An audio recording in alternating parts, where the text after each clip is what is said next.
Hindi pa rin ako nagkakaroon. Naisip ko na mag-pills na. Kasi nga, active kami ni RV. Ako, gusto ko lang naman maging safe. Masyado pang bata si Dodong para sundan. And talaga ang plano namin is enough na yung 2. Kumbaga pag na-miss na lang namin mag-baby tsaka kami mag-aanak. Ang nangyari, nag-pills na agad ako kahit wala pa akong mens. Minake sure ko naman na nag-PT ako and then nag-test din ako ng ovulation test. Lahat naman negative. So talagang hindi ako buntis, hindi rin ako ovulating. And ilang beses kong pinaulit-ulit, halos araw-araw ako nagte-test for ilang weeks bago ako nag-pills. Para talaga sigurado ako na, okay, hindi ako buntis, or paparating na ba yung regla ko, or what. Ganun talaga, naging safe talaga ako. And alam kong religiously talagang ginawa ko yun bago ako nag-pills. And then fast forward, 1 buwan na ako nakapag-pills, so ine-expect ko by this time, tapos na yung 1 banig nun, magkakaroon na ako. And then ending, hindi pa rin. And napapansin ko na nagsuspot lang ako and super sakit lang talaga ng puson ko. Out of nowhere lang naisip ko na mag-PT. Negative naman yung PT ko bago ako mag-pills. Kaya yun, pag PT ko, ini-expect ko negative pero positive agad. 3 beses ako nag-PT para lang to make sure na hindi to false alarm lang, nagkamali lang ng read yung test. Confirm talaga, 3 PTs positive. Si Papi, lumapit siya sa akin. Tapos sabi niya sa akin, ate, meron akong ipapakita sa'yo. Nagdadalawang isip pa ako kung ano yun eh. Baka may sakit siya or whatever. Sa totoo lang nung time na yun, baka nahuli niya ng babae si Harvey. Ang dami halo-halo na. Pero yun nga, pinakita niya sa akin yung picture. OMG. Sinunod ko naman lahat. Oh. Ginawa ko naman lahat. Ano nga? Eh, nababaliw na ako, Oh, tapos? Kasi sinunod ko naman lahat ng dapat. Oh, tapos? Promise. Oh. Like, literal. Alam ko sa sarili ko hindi ako nagkulang. And lahat pa ako may na-announce lang. Ano yun? Ngayon lang to as in 5 or 5 a.m. Oh my God. Alam mo, pumunta dito kasi hindi ko alam gagawin ko. Oh my God. Nababuang na ako. Nababuang ako. Nag-pills ako. Bakit ka? Hindi ko matiis na hindi sabihin. Kasi nga, para akong nabubuang. Hindi ko alam yung gagawin ko. Akala mo first time ko lang mabuntis. Alam mo yun? Hindi ko alam yung gagawin. Oh my God. Hindi ko alam yung gagawin ko. Nakikita ko. Wala. Papi, palaki ng ating family. Oh my God. Alam mo din, bakit gano'n? Ang galing. Hindi ba ako nagiging? Ang galing. Sabi ko, tangina na kayo, isang balik na ako, hindi pa ako niliregla. Tapos sakit lang ng puson ko. Sabi ko parang di naman ata lalabas ko agad-agad. Tapos nag-baby ako, ang linaw agad ng test line. Oh my God. Sabi ko, pag ito yung control line, nag-grade pa. Ay, nag-grade pa rin. So, 3 ako. Puta na si baby number 3. Maloloka na lang talaga si Tony. Hindi ko na alam gagawin ko. My gosh. Nandito tayo! Oh my God. Pagtulungan natin, baby mama. After noon, nagpasama ako sa kanya magpa-ultrasound para nga to make sure na talagang buntis ako kasi parang ang imposible. Hindi pa siya talaga nagsisink in sa utak ko. We're going where? Mom, And we're gonna see the... doctor. Because mommy is... Wawa. Mommy is Wawa? We are now here. Yes. I'm gonna higa here because the doctor's gonna check the baby. Oh. Check lang ha if there is something inside ha. Doctor, how mommy got? Ako, ang support. Sana nandito ka nung 3D, 4D. Sa kanya ko unang sinabi after sa doctor ko kasi lahat sila tulog. Kasi alam ko morning person to. Slide out kay Ina. So, sabi ko, bakit spot lang? Siguro hindi pa ready lumabas. Nakikita mo ba yung smile ko on my face? Mukhang totoo ang balita. Oh my God. But it's too early pa. Yeah, Oo. I know. I can only Kasi see ano your yung gestational sac. Pero totoo. Hindi alam mo. Yeah. Early lang talaga. Yeah, 5 weeks, 5 days. So early pa talaga. 5 weeks? 1 month na po siya. But ibig sabihin nun, nabuo siya a month. So, kung nasan ka 1 month ago. before pa ako mag-pills, Weird, no? But it's only the gestational sac, yeah, and the yolk sac pa. So, I'll repeat the scan after 2 weeks and then let's see kung nandun na si baby. So, ibig sabihin mo, positive po siya. Oo, pregnant talaga. It's just early pregnancy. But the good thing is, I can see it inside your uterus. So, You're yung... pregnant, ha? You're pregnant. It's just early. So usually, yeah, the baby comes in kasi around 5.5 weeks or yung 6 weeks, we expect the heartbeat to be there. Pero para hindi ka naman, alam mo kung wala namang immediate indication to repeat the scan, we can do it after 2 weeks. I'll keep my congratulations until I'll be able to see the baby na, ha? Kasi, yun nga, alam mo naman. Magpapatali na ako after nito. Wag, too early. Are you done, Mommy? Yes, I'm done. Let's play! Later na, please. What did you say to the doctor? Thank you for helping my mommy cat. Mommy cat's buntis. Disappointed ako sa sarili ko syempre kasi nag-fail ako sa birth control namin. And syempre, kahit naman kaya mong bumuhay ng bata or what, masyado pang maaga para sa age gap nila ni Dodong. Which is 4 months pa lang si Dong ngayon. Ang gulo talaga. Hindi ko masasabing masaya ako. At some point, oo, kasi blessing to. Pero hindi purong sayo yung nararamdaman ko. More on takot, more on naguguluhan, more on disappointed talaga. Ganun yung nararamdaman ko. Up until now, wondering pa rin talaga ako. Parang, paano nangyari to? Grabe, worried ako. Sobra kung ano man ang mangyayari sa baby. Kasi nga, nag-pills ako ng 1 month. Sipin mo yun, naubos ko isang banig. Tapos parang yung baby nandyan lang. Iniisip ko na lang din na, baka talagang binigay ni Lord sa akin. Wala, nandyan na yun eh. We just have to accept and blessing din naman ni Lord yan.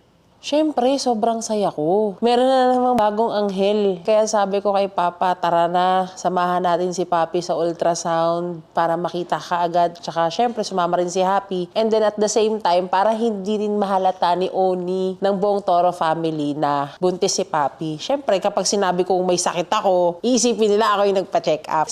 Excited ako. Kinunsyaba ko si Papi na palabasin namin. Parang ako yung may gustong i-announce sa bahay para hindi... Ano yan?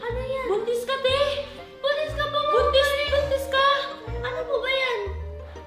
Hindi nga. O, ano mo lang to? Sa ano mo? Baby, sample ultrasound eh. Hindi nga, sa ano nga to? 5 weeks? In 5 weeks? Ate. Buntis ka ba? Basahin mo nga. Ano nga? Si Papi! Buntis si Papi! Ano nga? Si Papi! Buntis ka, Papi! Buntis ka sa Papi! Oo! Bubulwak ka talaga yung iyak ko na, ate. Kasi finally, buntis na yung ate ko. Ganun yung pakiramdam eh. Putang ina, malaman ko. Si Papi pala yung buntis. Buntis na naman si Papi. Totoo nga! Papi ka! Buntis si Papi! Akala ko si Ate Marie! Hindi nga si Papi to! Bakit buntis ka na naman? Si Ate maiiyak na ako! Buntis ka na naman! Congratulations! Buntis ka nga! Namatay man ako! Galing nga kami dalawa. Ayun o, ayun o. Tangin na nakatatlo ka! Oh my God! Naalala ko na naman si John. Nakatawa kasi talaga ako, guys. Kasi ang sipag ng tropa ko. Nakatatlo na siya. Tangina talaga. Hindi kasi talaga ako makamubon sa isang bagay pag talagang nakakatawa. Tawang-tawa ako dun sa itsura ni Chong. Sinabi niya pa nun, hindi, buntis yan. Nasa isip ko po, buti pa sila Happy at Yabi. May bago ulit kapatid. Sana ako din po magkaroon na po ng kapatid. Papi! Akala ko si Ate Marie! Oh, naiiyak na ako nung si Ate Marie. Nung sinabi si Papi. Congratulations! Napasok pa din! Sabi ko sa'yo eh! Huwag kang mag-fail. Sinabi ko sa'yo, di ba? Huwag! Buntis ka nga to 5 weeks to! Wala na nag-pills ka na ito. Buntis ka na nun! Yes. Sabi ko sa'yo, antayin mo magka-mens ka. Di ba buntis ka? Ilang beses tayo inaasar? Putang ina mo!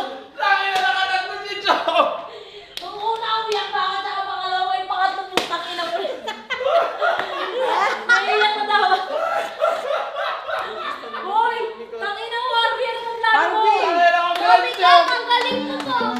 Sabi kasi ni Papi, naka-pills daw siya. Kaya hindi siya mabubuntis. Yung nalaman kong buntis si Papi, syempre nagulat ako. Hindi naman sa di handa. Basta nagulat lang talaga ako na sinurprise ako. May buntis na naman siya. Ayun. I want baby sister. Yung reaction ni Tony nung akala ikaw. Naiyak na talaga ako. Kaya nga ako nag-ubot para na... Ang sipag ni Cho. 5 weeks and 5 days! Wala kailangan magsipagpil natin itong bahay. Ito, hindi tayo pwede liban sa maliit. Daddy of 3! Kaya pala ang init mo ay paye, nagliliga kay paye, Chong. Ang ina, alam mo, nag-a-adjust ako sa'yo sa ugali mo kasi buntis ka, tapos pagkapanganak mo, nag-a-adjust ako kasi may postpartum ka. Sabi talaga, after 1 year, wala nang postpartum. Tangina kayo, mag-a-adjust na naman kami sa ugali. Kasi buntis na naman siya, putang ina. Oh, pang ilang ko na itong panaginip na may buntis sa pamilya. Yes! Pangatlo na. Tama. Pregnant ako pero wala pang baby. May bahay bata na. Pero wala nang baby sa loob pa. Is that normal? Hindi. Normal Dinidevelop siya, na siya. dinidevelop, pero after 2 weeks kailangan ako mag-review. Lalabas na yung... Para malaman kung magkaka-heartbeat o hindi. Ina, dapat nakinig ka sa akin eh. Eh, sinabi ko talaga yun kay Papi, Papi, hindi ka pa nagkakamens. Huwag ka muna mag-depends. Paulit-ulit ako, di ba? Galing kasi ako ng fab noon, naliligo ako. Tapos, may sasabihin daw sila.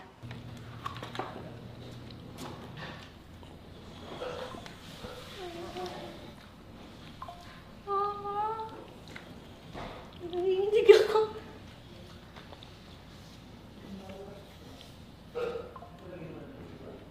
Ikaw? Akala ko si Mama. Ikaw ulit.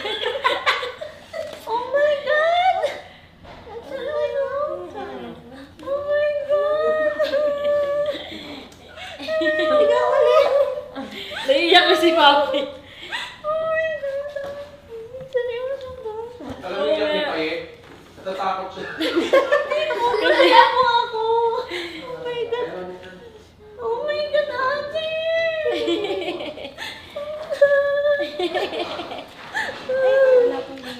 Yun na yung wala nang usap-usap, naiyak na lang ako. Wala nang sorry-sorry kay ate. Nagbati na lang kami bigla. Mamigat Wala pang one si Abby. Wala pang... Ay, pero, masaya ako. Oh my God. Yung ate mo, anak ng anak, paye, putang ina. Ano? Hindi ka naka-duster eh. Ano yun mo ba makapagsabunutan ka pa? Ano? Tang ina, sinabunutan mo si Papi, buntis siya nun. Nagsisisi ako kasi kailan lang pinatulan ko si ate. Nag-away kami. Eh hindi ko naman alam na ganun pala. Na sana hindi na nag-abot yung init ng ulo namin. Na sana nagpakumbaba na lang ako. Dapat, kaya ko Tapos nalaman. in-stress mo pa yung ate mo, sinabunot sa bunutan mo pa. At sinabi mo mas famous ka sa kanya. Kaya nalaman ko kasi dapat pangalawang banig ko na today. Tapos, ang sakit lang ng puson ko, sobra.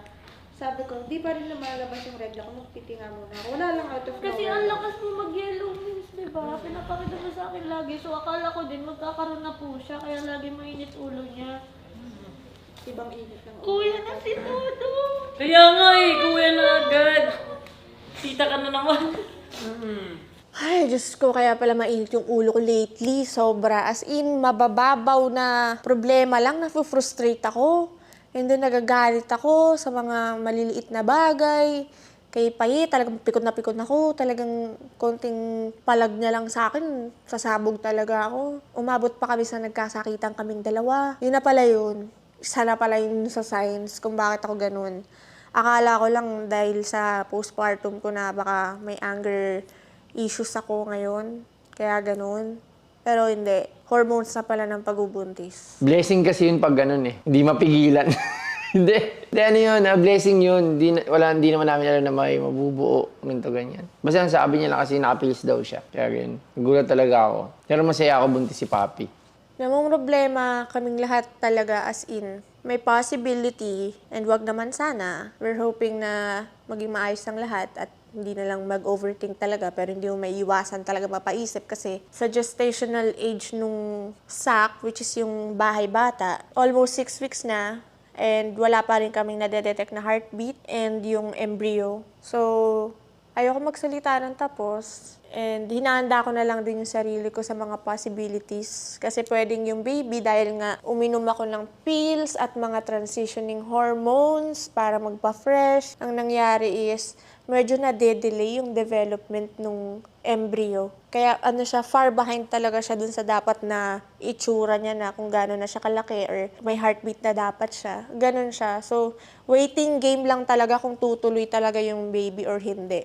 Yun yung problema namin ngayon, and which is hindi maalis talaga sa akin na mag-worry kasi feeling ko fault ko lahat. And also, may isa pang possibility na kung matuloy yung baby at magkaroon ng effect yung mga pinag-iinom kong contraceptive pills at mga hormones. Effect dun sa development ng baby, baka magkasakit, or may syndrome, or may kung anumang disease. So, isa rin siya sa pinoproblema ko ngayon. Either of the two things yung nasa top talaga ng iniisip ko ngayon. Pero hoping kami na sana maging normal, maging maayos yung development ng baby, and sana in the next 2 weeks or so, magka-heartbeat siya. Kasi kung hindi matuloy, baka maging blighted ovum siya, or parang kumbaga sa Pinoy is bugok na baby.